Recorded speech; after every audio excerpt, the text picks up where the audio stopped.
Hope your second quarter, you are crushing it and taking it to new levels. Remember, you can always do a restart.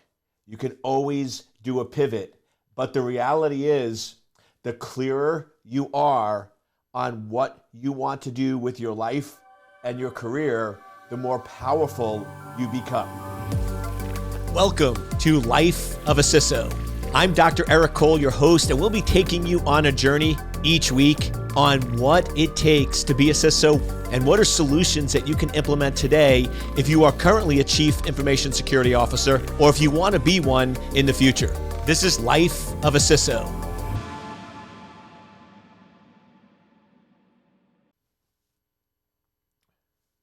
Welcome, welcome, welcome, welcome. You know what time it is. Feel like I need a little drum here.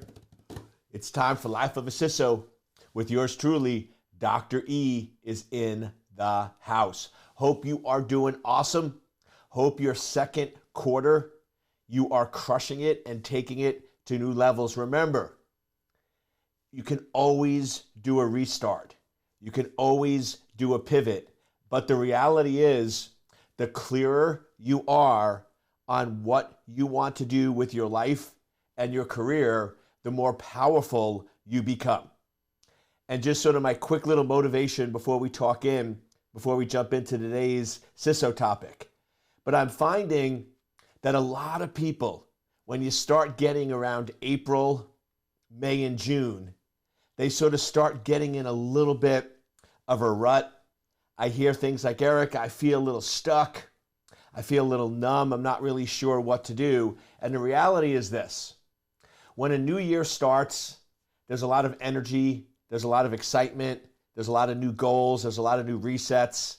But then what happens is we sort of get back into the same old, same old. We get back into our routines, things that we've always done, and that's when that feeling comes in. And the reality is this. In order to feel energized, in order to feel like you are on track, in order to feel unstuck and excited and not numb, in my experience, there's one thing and only one thing that will get you out of all that. And that is to have a clear, compelling vision for your future.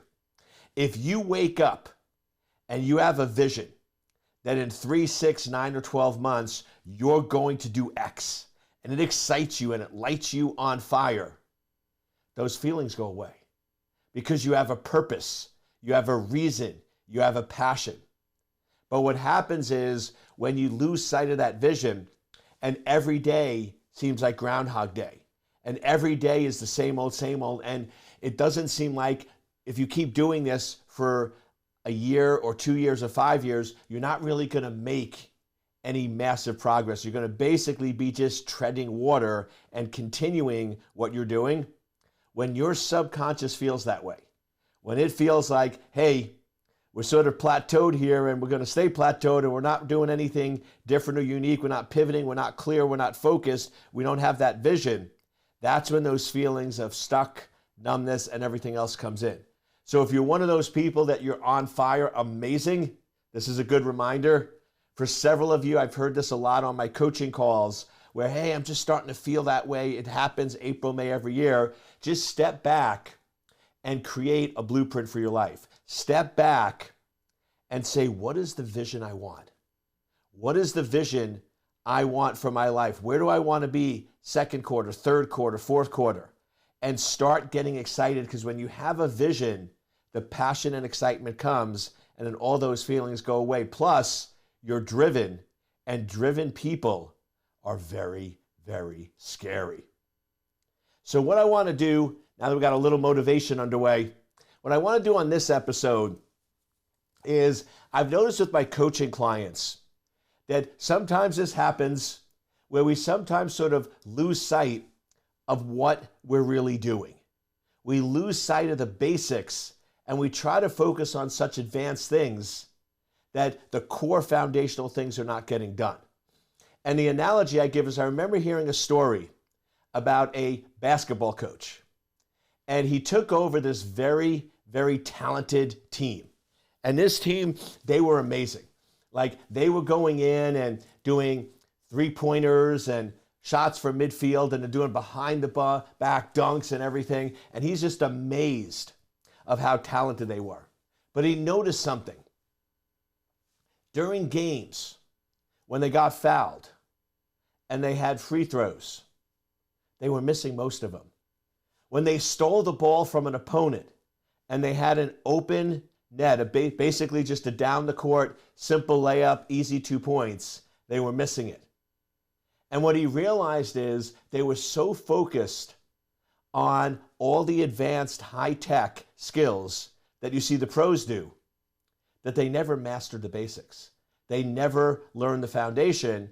And that's why, even though they were an extremely talented team, they weren't winning.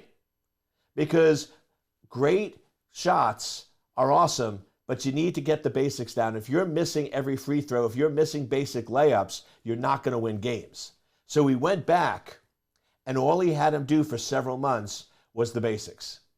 And the kids were upset, parents were complaining, everyone was complaining. But what they realized is by mid-season, they started winning.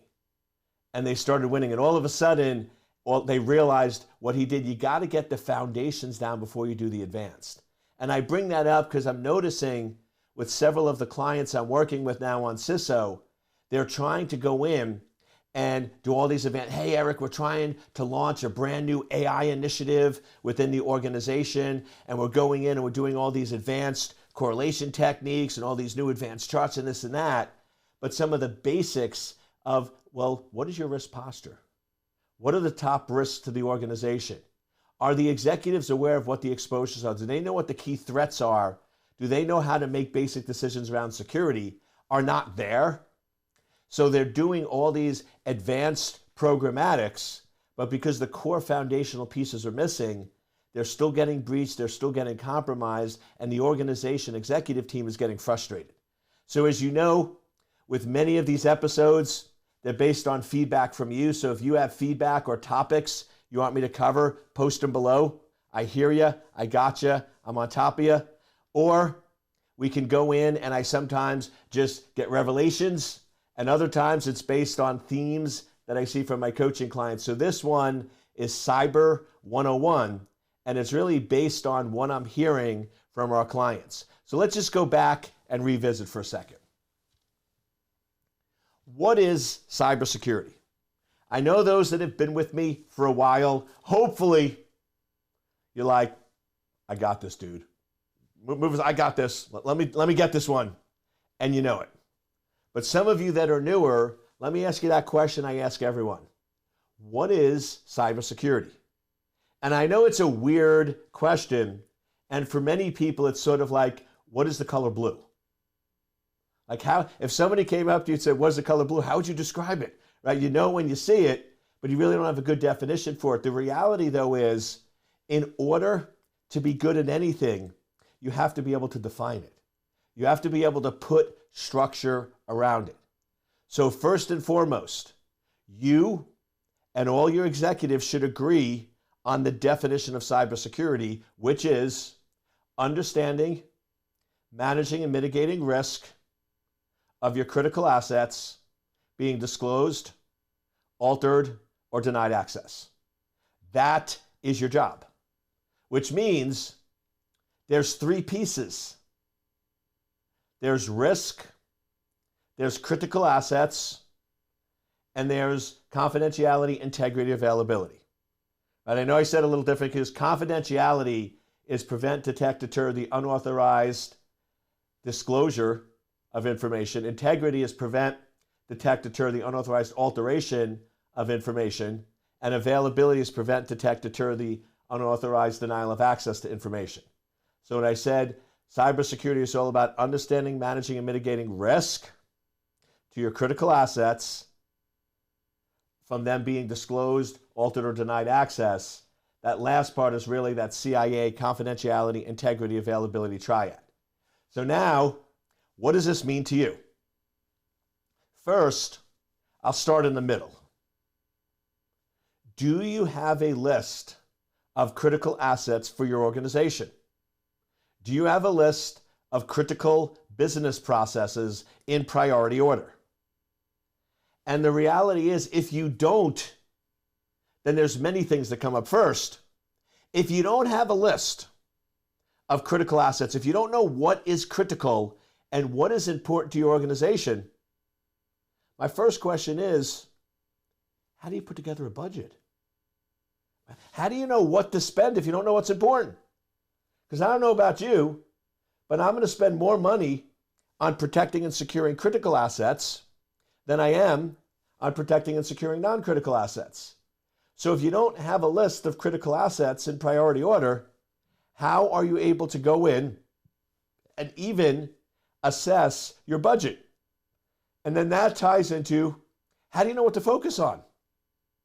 If you have two competing areas where business unit 1 says, hey, we need help here, and business unit 2 says we need help here, and you don't have a list of critical assets, how do you know which one to pick? How do you know which one to focus on? And also, how do you know where to put more energy and effort in terms of the protections, the security, and the layers if, once again, we don't know what our critical assets are?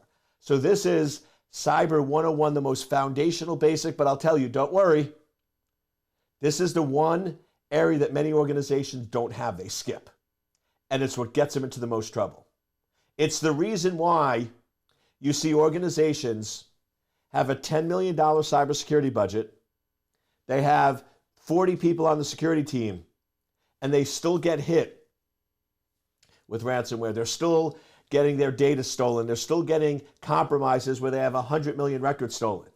And the reality is, the foundational reason, there could be many other reasons, but the foundational reason is simple. They didn't know their critical assets, so they didn't protect the ones that need to be protected. Because the reality is, if your database of all your customers, PII, PHI, is the most critical asset, you're going to protect it. Now, it doesn't mean you might not get a compromise, right? Because you can't be 100% secure. But the reality is, you should understand and have a list of what those critical assets are. So that's sort of foundational step 1. Do you have a list of critical assets that you and the executive team agree to? And that basically is socialized with the other executives and business leaders across the organization. For our company, for our organization, this is the business process, the critical asset number 1, number 2, number 3, number 4. That has to be done. And that has to be done with the input of the executives. Because here's the reality. If you go to a midline manager or you go to the vice president of marketing and you say, what's the most critical asset? Marketing. If you go to business development, right, they're going to say the same thing. So the only people that can truly prioritize and truly put together a list are your CEO, COO, CFO, CIO, CISO. It's the core 5. They're the only ones for the entire organization that can properly prioritize. So they need to be involved with that. That has to be done. Because if you don't have that list, you don't know what you're protecting. Then let's move back to the beginning. Cybersecurity is all about understanding, managing, and mitigating risk to critical assets. We got the critical asset piece. So now let's go back to managing risk. What is risk? Risk is the probability of loss. It's the probability of something happening in the future, which means unless you have a crystal ball and unless you can predict the future, there's going to be risks, which means you can't be 100% secure and have a functional business. Because the reality is simple. 100% security equals 0 functionality. And the law of cyber, this is just like the law of gravity. Whether you like it or not, whether you believe it or not, the law of gravity is always at play. And whether you like it or not, or you believe it or not, the law of cybersecurity is always at play. And the law of cyber is simple. Whenever you add functionality, you decrease security. Whenever you add functionality, you increase risk. However you want to say it. But the reality is, if you have any functionality, you can't be 100% secure. So any business that's functioning, that's making money, that's in business, by nature, is not going to be 100% secure. So therefore, the next critical thing, do your executives know that? Have you made it crystal clear that, listen, breaches are going to happen. Embrace the breach. A breach is not a bad thing. Now, if you have a breach and you don't detect it for 4 years, yeah, that's different. But if you have a breach and you detect it fairly quickly, then you're still doing your job. And I bring this one up because this is another one that most companies do not understand. And how do I know it? What is still the playbook today? Today, pretty much across the board, across the industry, anywhere you go, if somebody has a breach, what does the company almost always do within 48 hours? Fire the CISO. That's sort of like the go-to playbook. Now, let me ask you a question. What would be the only logical reason why you're firing your CISO? Because you didn't think they did their job, because you believe you should be 100% secure. So when you have a breach, CISO failed, and you fire them. So if you don't want to jump around jobs, right, you need to get that one very clear. 100% security doesn't exist in any practical sense. We will have breaches, but the trick is this. Prevention is ideal, but detection is a must. So our goal is not to prevent all attacks.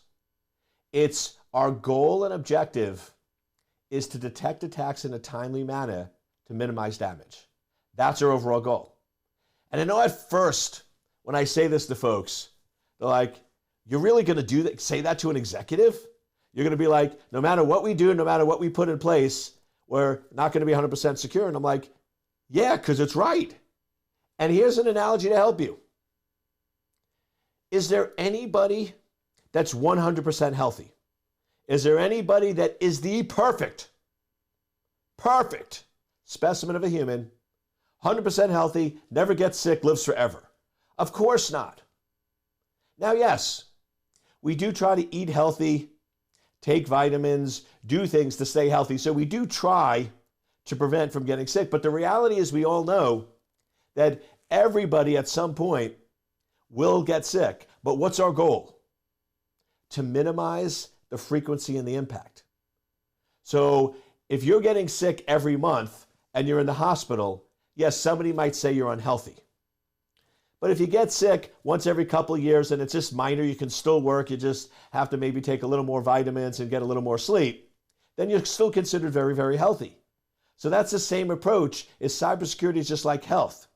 We do what we can to minimize, but we recognize that breaches will still happen, and then we do things to minimize the frequency and control the damage. That has to be said to the executives. They need to be on the same page with you as that. Then, if cybersecurity is all about risk, and it's all about managing risk, and it's all about accepting some risks and not accepting others, don't we need to have a risk posture for the organization? Don't we need to have a list that says, okay, these are not acceptable? Because now, if you don't have a list of acceptable risk, how can any business leader make a decision? How can a manager, director, or vice president make a decision if they don't know what is or is not acceptable risk? And here's the problem in the past. The old way of doing it, where we didn't have risk postures, was we expected them to come to us for everything, which they won't. And then, if they did come to us, we would typically say that it was unacceptable, and they would do it anyway. And it's a broken paradigm, because what happened? They had all the authority and security had all the responsibility. So they would go to you and say, we want to put all of our customer records online with no encryption. And you'd be like, no, too big a risk. You have to encrypt and do this. They're like, too expensive. We'll do it anyway. And you're like, no. And they're like, tough. You can't stop us. And then when they do it and a breach happens, you get fired because you had all the responsibility and they had all the authority. It's a broken model. The new model that everyone needs to follow is you have a risk posture And then it's clear. You, Mr. or Mrs. Manager, Director, or Vice President, if you are following our risk posture and you are doing things that are acceptable risk, awesome. We got you. We have security. We have measures. We're protecting you. But if you decide to do something outside the risk posture, if you decide that you're going to take an unacceptable risk, guess what? You have the authority to do that, and we are now also giving you the responsibility. So you have both. And the way we do that is we go to the executive board monthly or quarterly, and we give them a list of all decisions that go against our risk posture. So just so you know, this month, these 3 business units decided to accept this risk on behalf of the company. We want to make you aware of it. We think it's unacceptable. We don't think it should be made, but they think it's worth it for business decisions. So we just want to make you aware. And that's how you run an effective security practice. But you have to have a risk posture. So that's the second important piece. Do you have an acceptable risk posture for the organization that the executive signed off on and all mid to upper managers are in agreement and understand it? And then tied to that, you then train everyone who's a decision maker, from managers, directors, vice presidents to executives. You train them on a simple formula. Whenever you're making a decision, you of course are going to look at the value and benefit. That's done already. The problem is, in most businesses, that's the only data point that's used. So they go in and they say, okay, what's the value or benefit of doing this? Well, the value or benefit is we can increase our profit or we can increase our revenue. Well, that's great, so we do it. But here's the problem. They left out the second piece. And this is where you train them. In addition to asking, what is the value or benefit, you also have to ask, what is the risk or exposure? So now you're training them on what is the value or benefit, what is the risk or exposure, and then, simple question, is the value or benefit worth the risk?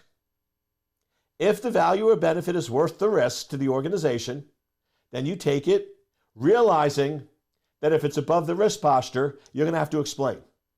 Because you're now taking a risk on behalf of the company, but you feel the benefit is so great it's worth the risk, and you're willing to accept responsibility for that. On the other hand, which happens more likely than not, is when they realize how big the risk is, they're like, yeah, the value and benefit is okay. It's not worth the risk. And they don't make that decision. So now, in addition to having a risk posture, you're now empowering the executives to have the tools they need. You now are empowering them so they can make proper, correct decisions across the organization. Now, we're not done with risk. So risk, probability of loss, we've covered those. But what are the components of risk? The components of risk are threats and vulnerabilities. So risk is comprised of what are threats and what are vulnerabilities.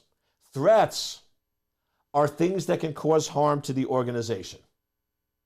Typically, there are things like ransomware, data breaches, along those lines. Vulnerabilities are weaknesses that allow threats to manifest themselves. So a vulnerability is an unpatched system. A vulnerability is a weak password, things along those lines. Now here's the challenge. Organizations are going to have a large amount of vulnerabilities, just by nature, right? That there's going to be some weaknesses. If you look at a house has vulnerabilities. Somebody could break the window, somebody could jimmy the lock, right? There's always going to be some vulnerabilities. But here's the mistake. Companies go in and they focus only on the vulnerabilities and they start fixing random vulnerabilities. Like I've heard the craziest things over my career, right? I've heard things where security officers are like, oh, Eric, we go and fix the low-hanging fruit because it looks like we're doing a lot. If we go in and fix the easy stuff, We can show the execs that we're fixing 20 to 30 vulnerabilities a week and it looks great. Yeah, until you get breached because you're fixing the wrong ones, right? Or fixing 5 vulnerabilities a day. The problem is all vulnerabilities are not created equal. So we have to go back and say a vulnerability only becomes problematic if there's a threat that exploits it. If we have a weakness but there's no threat, no one's trying to exploit or go after it, then that's a minor vulnerability. On the other hand, if we have vulnerabilities where there's a massive threat, then we want to fix those. So it's really threat drives the equation. We want to understand what our threats are so then we can go after the vulnerabilities to minimize those threats from causing harm. But once again, lots of threats. So how do we know which ones to focus in and which ones to go after? That's where we go in and put in the secret sauce. The Dr. Cole secret sauce is this. We layer in likelihood over the threats and impact over the vulnerabilities. So now we're looking at what are the threats that have the highest likelihood in which there's vulnerabilities, which there's a huge impact. Because once again, if there's a threat, even a threat with a high likelihood, but it's going to compromise 5 records, not as critical as a threat with a high likelihood that the impact is 50 million records. So now what we want to do is we then want to start going in and identifying, okay, what are the top threats? And we rank them by likelihood. Then we map them up against vulnerabilities that have the biggest impact. And then the vulnerabilities with the biggest impact that have threats with the highest likelihood, that's what we go after. That's what we focus on.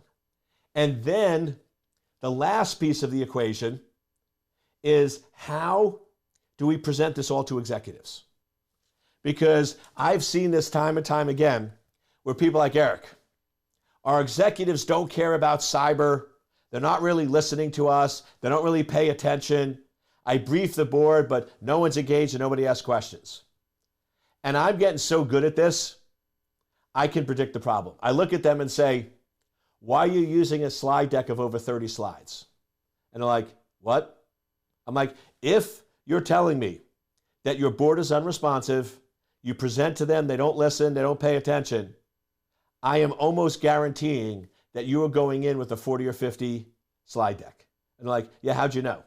Because the outcome, if you go in with 3 slides and you do my magic formula, you never get those negative results. I brief boards all the time. They're engaging, they're never on their phones, they're asking questions, and I always deliver in the time period, and they always decide to run over and give me more time. They'll always say, Eric, you have 15 minutes or 20 minutes to present. And I cover everything within that 20 minutes, but because it's such an interesting, exciting, critical topic to the business, it always goes over. And the way you do it is quite simply this. You go in and you go over the threat landscape for the industry you're in. We're not talking about just generic threats, but specific threats. So if you're in healthcare, what are those threats? And if you even go regional to your specific area, what are very specific threats to your organization? And you show them that this is real. Then you have a slide where you refresh. 100% security doesn't exist. Our goal in cyber is to focus on minimizing frequency and likelihood. I just want to remind we're all on that same page, so we're going to manage these risks there.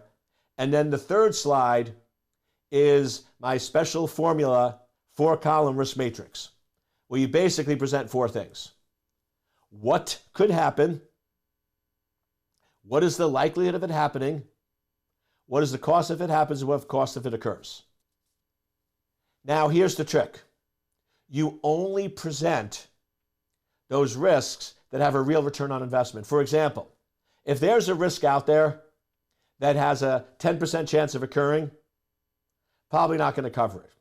If there's a risk that has a 90% chance of occurring, But if it occurs, it'll cost us $10 and we want $1 million to fix it. Once again, not a good return.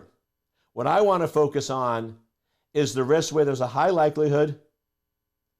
The cost if it occurs is a lot more than the cost to fix it. So a great example is if there's a risk, 95% chance of occurring, if it occurs, will cost us $10 million and I want $200K to fix it. That's a good risk. So now this episode hopefully gives you the arsenal. You want to make sure you have your critical assets. You want to have your risk posture. You want to make sure they understand 100% security doesn't exist. You give them tools. What is the value or benefit? What is the risk and exposure? And is the value and benefit worth the risk? And then you put together the risk matrix where you list what is the risk, what could happen, likelihood of occurring, cost if it occurs, and cost to fix it. And if you do that, you have a solid foundation and you are rock and rolling on the basics. And then from there, you can continue to grow and expand your security program. Hope you enjoyed this episode of Life of a CISO and look forward to seeing you next week.